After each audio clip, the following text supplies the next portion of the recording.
Immediately after the explosion of the Piper Alpha, it became imperative that the cause of the accident be uncovered quickly. Britain's oil production was dangerously reduced, and the chance of another rig suffering a similar disaster meant speed was of the essence.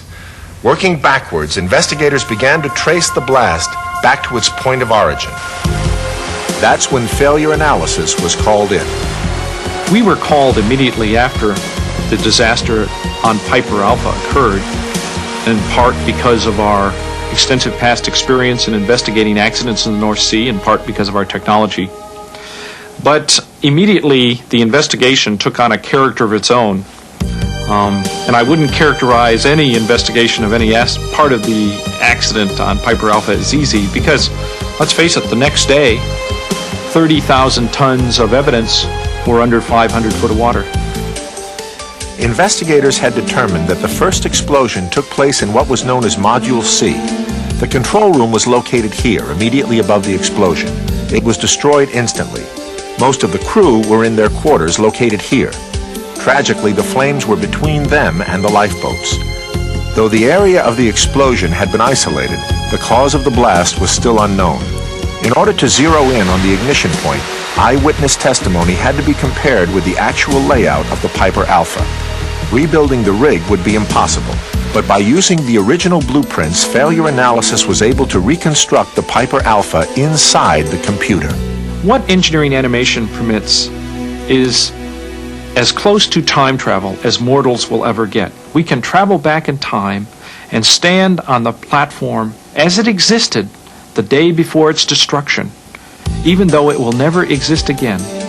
We can turn our heads, we can walk up stairways, just as if the platform existed today, and everywhere we look, we see what we would have seen on that platform that day. After months of painstaking reconstruction, using the computer animation and eyewitness accounts of the blast as a reference, investigators tracked the beginning of the problem to one of two pressure safety valves in Module C. These valves help to vent gas as a part of what is known as the process stream. The day of the explosion, it was being cleaned by a freelance contractor. While this valve was being worked on, the second of the two pumps was handling the gas stream. At 6 p.m., the contractor stopped working. Assuming he'd finished the job in the morning, he hand-tightened the valve cap. The contractor then went up to tell the control room the progress of the job.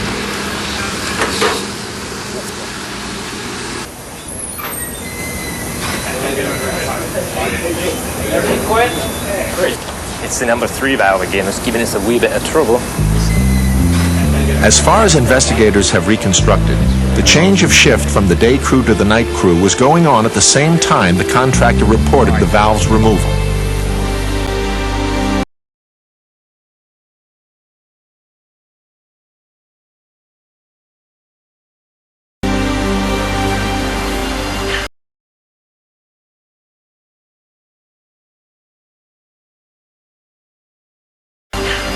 Unfortunately, that fateful night, a safety relief valve was removed from one process leg during one shift, and the following labor shift, the workers didn't know the valve had been removed. At approximately 10 p.m., the decision was made to turn on the dismantled pump. There's no question that on the night of the accident on Piper Alpha, there was a process failure and there was a large-scale release of some flammable gas mixture. Once the gas was released into the air, it had oxygen, and it was only a matter of time until it found an ignition source. 3 minutes later, that source was found. On a platform the size of the Piper Alpha, there were many possible fuses for an explosion. The manufacturer of one of the rig's giant turbines needed to know if their engine had been responsible. Located just 20 feet from the gas leak, this turbine was an aircraft jet engine, specially designed to power one of the Piper Alpha's huge gas compressors. Failure Analysis's engineers believed that no matter how hot the turbine got, it still could not have caused the blaze. In a small shed at their test facility in Phoenix, Arizona, they set out to prove it. In 3 different tests, the flammable propane was sprayed into the shed containing a replica of the turbine. The heat was intense and the temperature kept rising. The engineers waited for the explosion. It never came. The turbine pipe, no matter how hot, did not ignite the gas. Once the investigators were satisfied that they had enough data to clear the turbine, they needed to prove that under different circumstances, the gas could ignite. There is one sure and certain way to demonstrate that. Turn on an ignition source. The results of failure analysis's tests were entered into the record of the official British government inquiry. That inquiry determined where the fire began but could not say what ignited it. Working on an oil production platform, producing flammable oil and gas in the middle of the ocean, is never going to be as safe as working in an office. But can situations like that which happened on Piper Alpha be avoided? Absolutely. Today in Aberdeen, Scotland, home to many of the victims and the few survivors of the Piper Alpha disaster, this monument stands. It commemorates the bravery of the men who fought for their lives on that fiery July night. The exhaustive inquiry into the Piper Alpha disaster had a tremendous impact on safety regulations.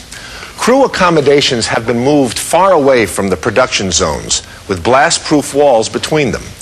Fireproof chutes go from the living quarters down to the safety of the ocean's surface. And lifeboats are now stored where the crews can get to them in any emergency.